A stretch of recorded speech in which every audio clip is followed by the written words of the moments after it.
एक ऐसा अंतर्राष्ट्रीय ख्याति प्राप्त मानव जो गुरु प्रेरणा से पिछले 20 वर्षों से वानप्रस्थ जीवन जीते हुए 24 घंटे मानवता की सेवा में संलग्न है। एक ऐसा मानव जो अभी राष्ट्रीय, अंतर्राष्ट्रीय टीवी चैनलों पर 7,500 एपिसोड के माध्यम से सनातन सत्य, आत्मविज्ञान एवं पुनरुत्थान व्यवहार एवं निश्चय जगत के जीवनोपयोगी विषयों पर हृदय स्पर्शी प्रवचन कर चुका है। उस मानव का नाम है महात्मा उपासक प्रोफेसर डॉक्टर सोहन राज तातेड़। प्रोफेसर तातेड़ द्वारा योग, दर्शन, शिक्षा विषयों पर रचित पीएचडी स्तर के 250 शोध ग्रंथ भारत के 100 प्रतिष्ठित विश्वविद्यालयों में शोधार्थी पढ़ रहे हैं तथा वे सभी शोध ग्रंथ वहां की सेंट्रल लाइब्रेरियों में उपलब्ध हैं। महात्मा सोहन राज ने अभी तक हजारों स्कूलों, कॉलेजों, विश्वविद्यालयों एवं संस्थाओं में सेमिनार, वर्कशॉप, कैंप लगाकर लाखों विद्यार्थियों को योग, दर्शन, शिक्षा का प्रशिक्षण देकर उन्हें सुसंस्कारित किया। डॉक्टर तातेड़ ने भारतीय संस्कृति उत्थान के 4,000 से अधिक समसामयिक विषयों पर आर्टिकल लिखकर ऑनलाइन जर्नल, पत्रिकाओं, वेबसाइट्स पर प्रकाशित किया, जिसका उपयोग लाखों पाठक कर रहे हैं। उपासक तातेड़ के 5,000 से अधिक आज का सुविचार, आज का शुभ संदेश, आज का मंगल भावना योग आदि चिंतन websites, Twitter, blogger, Facebook, YouTube माध्यमों से लाखों लोग अपना जीवन निर्माण कर रहे हैं। मानवता के मसीहा ऐसे महामानव महात्मा सोहन राज तातेड़ के प्रोफाइल को अभी तक विश्व के 20 लाख दर्शक यूट्यूब पर, 12 लाख गूगल पर एवं लाखों दर्शक फेसबुक, ब्लॉगर, ट्विटर और इंस्टाग्राम पर देख चुके हैं।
आइए, सुनिए, देखिए, समझिए सनातन सत्य।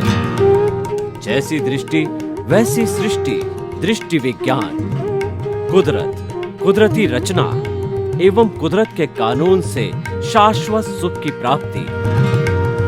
जोधपुर के परम पूज्य महात्मा उपासक प्रोफेसर डॉक्टर सोहन राज तातेड़ के निर्देशन में सनातन सत्य, जैसी दृष्टि वैसी सृष्टि, दृष्टि विज्ञान।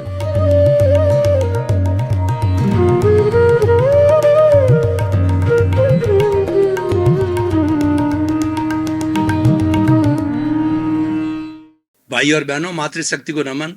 स्टूडियो में आपका हार्दिक स्वागत, अभिनंदन है, सत्कार है। आत्मविज्ञान, साइंस ऑफ द सोल कार्यक्रम के अंतर्गत हम आपको सही दृष्टि, सही सोच, राइट विजन, राइट थिंकिंग के तहत आपकी जो नकारात्मक सोच है, आपका जो गलत नजरिया है, आपकी जो गलत दिशा है, उसमें करेक्शन देते हैं। करेक्शन क्या देते हैं? हम आपकी दिशा को सही करते हैं। कहा गया है कि दिशा बदल दीजिए, दशा बदलिए, दिशा बदलिए, दशा बदल जाएगी। नजर बदलिए, नजरिया बदल जाएगा। दृष्टि बदलिए, सृष्टि बदल जाएगी। तो हम वो करेक्शन जो है देते हैं, उससे आपका जीवन अच्छा बन जाता है। आप एक अच्छे रोल मॉडल इंसान बन जाते हो। आपको सम्यक दर्शन, राइट विजन, राइट थिंकिंग आपको देते हैं। और ये सारा कार्य हम अलग अलग एपिसोड्स, अलग अलग विषय के माध्यम से करते हैं। तो आज हमारा बहुत सुंदर विषय है, उपयोग लक्षणों जीव। बहुत ही सुंदर विषय है। ये पूरा चराचर जगत जो हमारे सामने है, चाहे मनुष्य का भीतर का जगत है या बाहर का जगत है, दुनिया, पर्यावरण, कॉस्मोस, लोक, वर्ल्ड, ईश्वर, ये लोक, पूरा ये जितना है, ये जो जगत है वह मुख्यतया दो चीजों से बना हुआ है। वर्गीकरण में तो सैकड़ों हजारों चीजें हो सकती है, लेकिन ब्रॉड क्लासिफिकेशन है वो जड़ और चेतन का है। तो जड़ होता है, वह एक साधन है। जड़ के बिना चेतन कुछ नहीं कर सकता। कैसे नहीं कर सकता है? जैसे मैं बोल रहा हूं, शरीर बिना नहीं बोल सकता। शरीर मेरे बोलने का साधन है। मन वचन काया रूपी ये जो मुझे शरीर मिला है, पूर्व कर्म के भुगतान के लिए मिला है। पूर्व जन्म के अंदर जो जो भाव कर्म किए हैं और इस जन्म के अंदर द्रव्य कर्म मिले हुए हैं, उसके भुगतान के लिए शरीर है। इसका यूज है, वो भुगतान है। और जब भुगतान पूरा हो जाता है, आयुष्य संपन्न हो जाता है, ये शरीर चला जाता है, राम नाम सत्य होता है और आत्मा दूसरे शरीर को धारण कर लेती है। तो इसीलिए जो है, हम जो आज बात कर रहे हैं कि ये तो मैंने जड़ की बात बताई। ये जड़ हमारा साधन है। जड़ के बिना कोई कार्य नहीं हो सकता है। लेकिन कराने वाला कौन है? एक तो होता है करने वाला, एक कराने वाला। कैसे? मान लीजिए फैक्ट्री, एक तो फैक्ट्री का मालिक होता है, वो सैकड़ों मजदूरों को रखता है। तो जो मजदूर है वो करने वाले हैं, कराने वाला मालिक है। उसी तरीके से एक व्यक्ति होता है जो कॉलेज खोलता है, उसमें सैकड़ों सैकड़ों हजारों बच्चे पढ़ते हैं, तो उसका मालिक है कराने वाला, बच्चे हैं पढ़ने वाले। तो इसीलिए क्या है कि वो कारण कार्य की बात करें तो मालिक कारण है, उसने कॉलेज खोला, और कार्य क्या है, उसमें बच्चे पढ़ते हैं। कार्य कारण का सिद्धांत लागू होता है। करने वाला, कराने वाला। करने वाला शरीर है, लेकिन कराने वाले बिना क्या होगा? हमारा जो बच्चा है, बच्चा रो रहा है, तो बच्चा रो इसलिए रहा है कि वो भूखा है, और यही उसकी भाषा है। राजस्थानी में कहावत है कि रोए बिना माँ भी बोबो नहीं देवे। तो बच्चा तो रो रहा है, वो कारण क्या है, और माँ उसको समझ जाती है कि बच्चा रो इसलिए रहा है, भूखा है। तो माँ कार्य है। माँ नहीं हो तो बच्चा रोता रहेगा। तो उसको उसको कौन दूध पिलाएगा? और माँ के स्तन में दूध आ रहा है, बच्चा नहीं होगा तो दूध कौन पिएगा? तो ये कार्य कारण का जोड़ा है, करने कराने वाले का जोड़ा है। इस जोड़े से ही दुनिया बनती है। इसका नाम द्वैत है। दुनिया, वेदांत की भाषा में बात करूं, वेदांत दर्शन कहता है सारी दुनिया द्वैत है।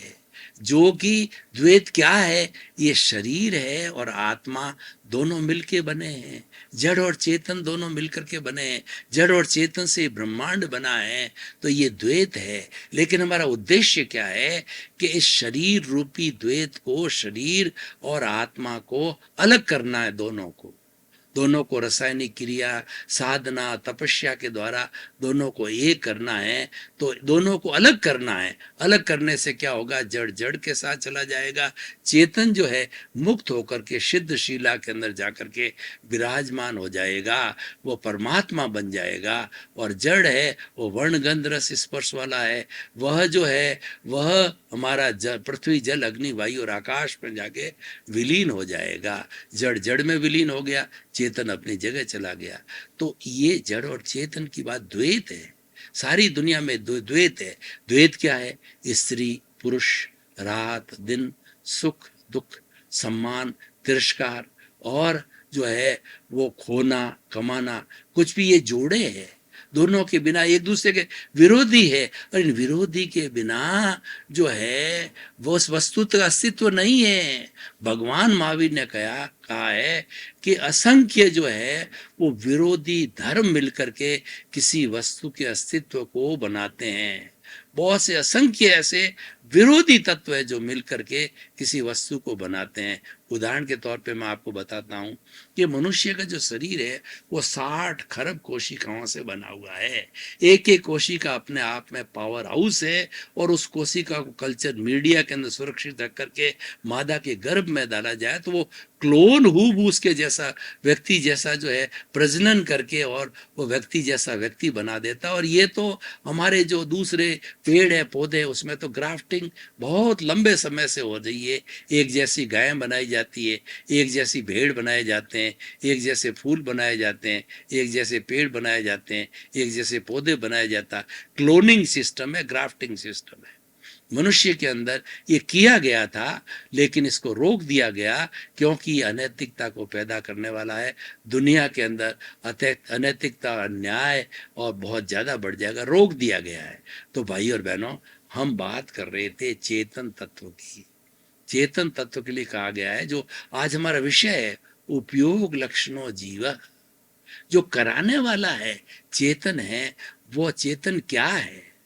उपयोग लक्षणों जीव के उसका लक्षण है उपयोग। चेतन किसे कहते हैं? असंख्य चेतनामय परमाणुओं के पिंड को चेतना, आत्मा और जीव कहते हैं। तो उसका जो है लक्षण क्या है? उसका लक्षण उपयोग है। उपयोग क्या है? कि ज्ञान दर्शन।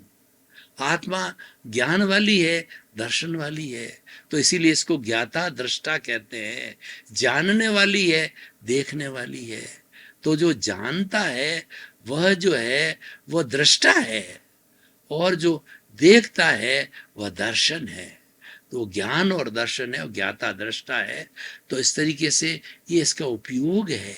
और ये दो बात क्यों बताई गई है कि उत्पाद व्यय बिना कोई वस्तु का अस्तित्व नहीं होता, वह वस्तु वस्तु नहीं रहती है। आत्मा भी एक वस्तु है। उस आत्मा की आइडेंटिटी को बनाए रखने के लिए, उस आत्मा के स्वरूप को बनाए रखने के लिए द्रव्य और पर्याय बताए गए हैं। द्रव्य पर्याय क्या है कि कभी जो है वह हमारा जो ज्ञान है वो दर्शन बनता है, वह दर्शन ज्ञान में आता है। दोनों बदलते रहते हैं। दोनों बदलने के बाद भी चेतन चेतन तत्व ये उसका पर्याय है। तो इसीलिए ये उपयोग लक्षणों जीव, कि जीव का जो लक्षण है उपयोग है, वो ज्ञान है और दर्शन है। और ज्ञान और दर्शन बहुत बड़ी बातें हैं। इसीलिए ज्ञान के लिए कहा गया है कि essence of knowledge is contact. उस ज्ञान की प्राप्ति करने के लिए, उस आत्मा को, अशुद्ध आत्मा को शुद्ध करने के लिए, बॉन्डेड को प्योर बनाने के लिए, जीवात्मा को अंतरात्मा और परमात्मा बनाने के लिए साधना की जाती है। वो है theory of purification of the soul, आत्मशुद्धि साधनम धर्म। साधन काम में लेना पड़ता है। किसी कपड़े की गंदगी को धोने के लिए डिटर्जेंट पाउडर लगाते हैं, और वो डिटर्जेंट पाउडर जो है उसको गंदगी के धौल को और मैल को धोता है। तो उसी तरीके से हमारे आत्मा रूपी मैल को धोने के लिए हमें संवर की आवश्यकता होती है, संभाव की आवश्यकता होता, और शुद्ध भाव, ज्ञाता दृष्टा भाव की आवश्यकता रहती है। भाई और बहनों, हम बात कर रहे थे प्योरिफिकेशन की, हम बात कर रहे थे चेतना की, कि हम ज्ञान और दर्शन को कैसे प्राप्त करें। तो हमने जो अभी साबुन की बात कही, तो देखिए कि हमारी भारतीय संस्कृति के अंदर बताया गया है पुण्य और पाप। तो पाप जो है एक कालिक के समान है, काले धब्बे के समान है। उसको साफ करने के लिए पुण्य रूपी डिटर्जेंट पाउडर को काम में लेना पड़ता है। और जो वो डिटर्जेंट पाउडर जो है, उस जो वाइट कपड़े के ऊपर दाग लगा हुआ है उस पर लगाया जाता है हैवी डिटर्जेंट पाउडर, तो दाग हट जाता है। अब हम क्या करते हैं कि हमने वॉशिंग मशीन के अंदर पाउडर लगा करके कपड़े को तो कर दिया और दाग मिट गया। तो मैं प्रश्न करना चाहता हूँ, क्या सीधा वॉशिंग मशीन से जो उस कपड़े को जो है बाहर निकाल करके और आप सुखा देते हो? नहीं, आप क्या करते हो, रिंसिंग करते हो 2-3 बार सफेद दो शुद्ध पानी से, प्योर पानी से उसके अंदर जितना जितना मैल है और जितना साबुन है उन सब को हटाते हैं। और हटा करके जब देखते हैं कि बिल्कुल शुद्ध हो गया, पानी साफ आ रहा है, उसके ऊपर जो है रिंसिंग करने से, तो सफाई करने के बाद फिर कपड़े को झटकते हैं। यहाँ आगमकार शास्त्रकार कहते हैं कि हमने उस पाप रूपी कालिक को मिटाने के लिए डिटर्जेंट साबुन रूपी पुण्य को काम लिया। यानी हमारे जो कुकृत्य है, हमारे जो दोष है, उन दोषों को धोने के लिए हमें पुण्य का सहारा लेना पड़ता है। और पुण्य से दोषों को धो दिया तो पुण्य भी सोने की बेड़ी है, जैसा कि हमने रिंसिंग करके और उस साबुन और मैल को हटा दिया तो पुण्य है, सोने की बेड़ी है। सोने की बेड़ी को तब काम किया जाता है, लोहे की बेड़ी को काटने के लिए जब वो कट जाती है तो मुक्ति जाने के लिए सोने की बेड़ी भी बाधक है।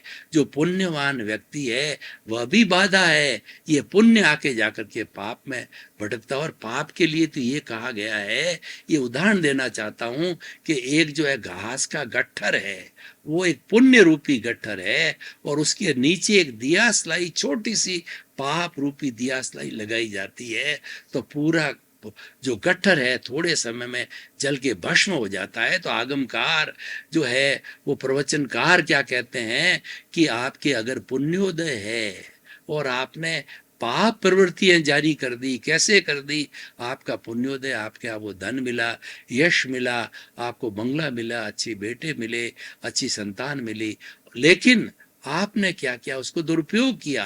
आपने अहंकार के वशीभूत होकर के लोगों को बुरी बुरी दुर्भावना करने लगे, लोगों को अहंकार के रूप में उन पर क्रोध करने लगे, उनके इंसल्ट करने लगे, उनको हीन समझने लगे, अपने को बड़ा माना और दूसरे को छोटा माना।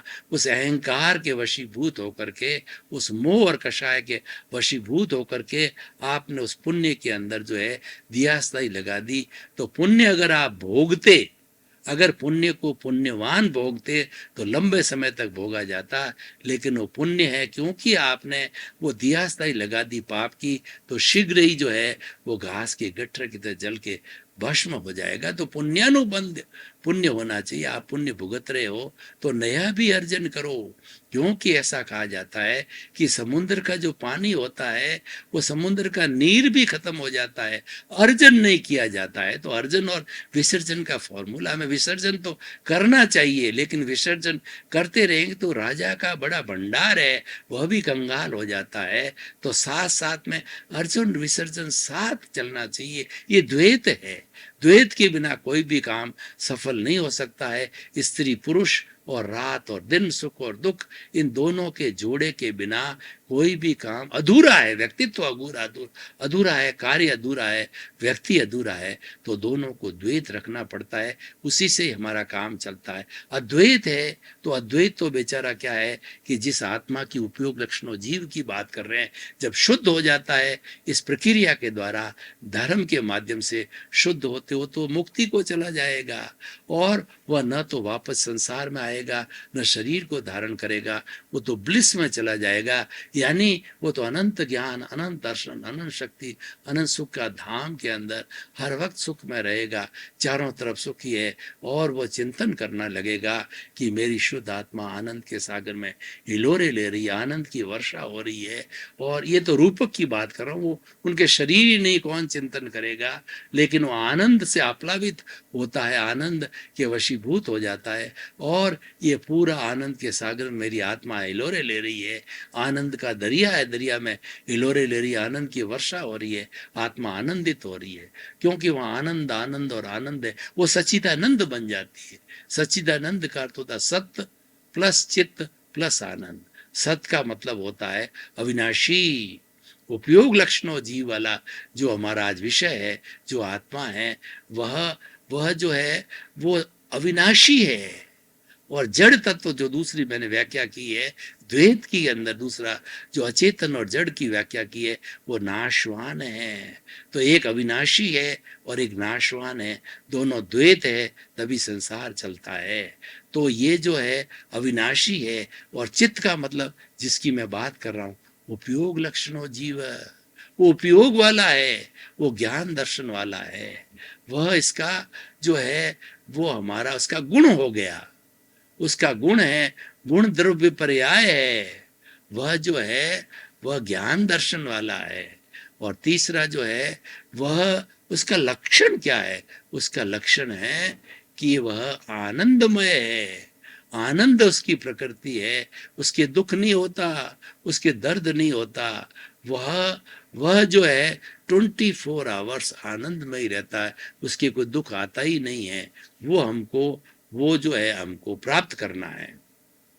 तो भाई और बहनों, मैं इस एपिसोड को ओपन टू द ऑडियंस करता हूँ, यानी लोगों तक इस एपिसोड को ले जाता हूँ, इसकी रिलीवेंस, इसकी सामाजिक उपयोगिता, इसकी वायबिलिटी और इससे हमको क्या लाभ है, तो मैं बताना चाहता हूँ। उपयोग लक्षणों जीव, जीव के लक्षण का पता करने से हम जो है अपना मैं कौन हूँ इस स्वरूप की जानकारी, जो ही हमने उपयोग लक्षणों को जीव किया, तो जीव कहाँ है आप चिंतन करना चालू करोगे कि मैं कौन हूँ, आप अपनी जांच पड़ताल करना चालू करोगे, आपको मालूम पड़ेगा कि अभी तो मैं घूमता रहा, दुनिया की जांच पड़ताल करता रहा, दुनिया के दोष देखता रहा। कबीर दास जी ने बहुत ही सुंदर कहा है कि बुरा जो देखन मैं चला, बुरा न मिलिया कोय, और जो दिल खोजा आपना और मुझसे बुरा न कोय। यानी कबीर दास जी एक पेपर और पेन निकल पड़े कि कौन कौन से बुरे लोग उनकी लिस्ट बनाओ, तो उनको घूमते रहे, कोई बुरा व्यक्ति मिला नहीं। और जो उन्हें भीतर झांका तो उनका बुराइयों का पुंज, बुराइयों का भंडार, तो ये जो गुण जो दोष है मेरे भीतर भरे पड़े हैं, तो उनका दुनिया में कोई दोषी नहीं है, दोषी मैं स्वयं हूँ। तो इसीलिए सबसे बड़ा हमको लाभ ये होगा कि हम पहचान करने लग जाएंगे, दूसरों के दोष नहीं देखेंगे, खुद के दोष देखने चालू हो जा कर देंगे, और हम किसी को दुख नहीं देंगे, किसी के प्रति जो है बुरे भाव नहीं रखेंगे, हम राग द्वेष को बढ़ा करके समता भाव को पैदा करेंगे, और किसी के प्रति हम ओपिनियन और अभिप्राय नहीं देंगे, हम उपयोग लक्षणों जीत को समझने लग जाएंगे। तो हम अगर एक डाकू है, एक अगर जेब कतरा है, तो भी हम उससे घृणा नहीं करेंगे, क्योंकि हमारे में ये समझ आ जाएगी कि ये जेब कतरा है, पूर्व उसका प्रारब्ध यही है जेब काटने का, उसकी ड्यूटी यही है, वो काट रहा है, लेकिन नए कॉज कैसे डाल रहा है वह उसमें वो अभी स्वतंत्र है, नए कॉज डाले या न डाले, तो हमें उसकी जानकारी हो जाती। तो हम तो उसके भीतर इस जो है शुभ और अशुभ से हट करके शुद्ध चिंतन में आ जाते हैं कि वह तो एक शुद्ध आत्मा है, उसके जो बुरा भाव है उससे हमको कोई लेना देना नहीं। अच्छे भाव वाला भी अगर सन्यासी वो तपस्या करता है, तो हमें उसके प्रति मोह करने से या उसके प्रति आसक्ति करने से हमें क्या मिलने वाला है। हमें तो शुद्ध भावना रखनी है। शुद्ध भावना क्या रखनी है? हर जीवित प्राणी के अंदर वही परमात्मा विराजमान है जो आप में है, मेरे में है, राम में, कृष्ण में है, चूहे में, बिल्ली में, गाय में, भैंस में है। तो हम क्या आत्मतुलावत हो जाते हैं, यानी हम आत्मतुला के सिद्धांत पर चलने लग जाते हैं। तो वो जो हमारा जो सिद्धांत है बहुत पावरफुल बन जाता है। और वो कैसे प्राप्ति होगी? जब हम चेतन की गहराई में जाएंगे, हम उपयोग को समझेंगे, हम ज्ञान दर्शन को समझेंगे। ज्ञान दर्शन की गहराई में जाते ही 3 प्रश्न हमारे सामने दिमाग के अंदर खड़े हो जाते हैं। वह उत्तर मांगने लग जाते हैं कि मैं कौन हूँ, मैं कहाँ से आया हूँ, पता नहीं है, और मुझे कहाँ जाना है। कि कहाँ से आया हूँ का मतलब ये है कि मैं क्या क्या लायबिलिटी लेकर के आया हूँ, मैं किस किस व्यक्ति के साथ क्या क्या हिसाब अधूरा छोड़ के आया हूँ जो मुझे वो चुकाना पड़ेगा, और मुझे कहाँ जाना है, मेरा अगला आयुष्य कहाँ होगा। वो इस चिंतन के अंदर चला जाता है, वो फिलॉसफर बन जाता है, वो चिंतनशील बन जाता है। तो भाई और बहनों, हम निष्कर्ष की भाषा में बात करें तो क्या है कि आत्मचिंतन कीजिए, आत्मचिंतन को करने के लिए उपयोग लक्षणों जीव के लक्षण को जानना पड़ेगा कि उसका लक्षण क्या है, कि वह उसका लक्षण और ज्ञान और दर्शन है। आत्मा ही ज्ञान है, ज्ञान ही आत्मा है। अल्टीमेटली आप ज्ञान की परिभाषा में चले जाओगे तो यही रहेगा कि ज्ञान ही आत्मा है, आत्मा ही ज्ञान है। तो भाई और बहनों, आइए हम इस आत्मविज्ञान कार्यक्रम के तहत जो है उपयोग लक्षणों जीव के द्वारा अपने आप की पहचान करें कि मैं कौन हूँ। क्योंकि बड़ी हमारे विडंबना है कि हम अपनी गज से दूसरों को नापते हैं, दूसरों की गज से अपने को नापते हैं। भाई और बहनों, आपका बहुत बहुत धन्यवाद। आप आत्मविज्ञान कार्यक्रम बराबर देख रहे हो, हमको फीडबैक मिल रहा है, आपकी जो जिज्ञासा है वो हमारे तक आ रही है। उन जिज्ञासाओं को मद्देनजर रखते हुए हम आपके लिए नए नए एपिसोड्स और जो जिज्ञासा के समाधान के एपिसोड आप तक लाते हैं। तो इसी क्रम में आपका जीवन आनंदमय हो, मंगलमय हो। आपके प्रति बहुत बहुत शुभकामनाएं।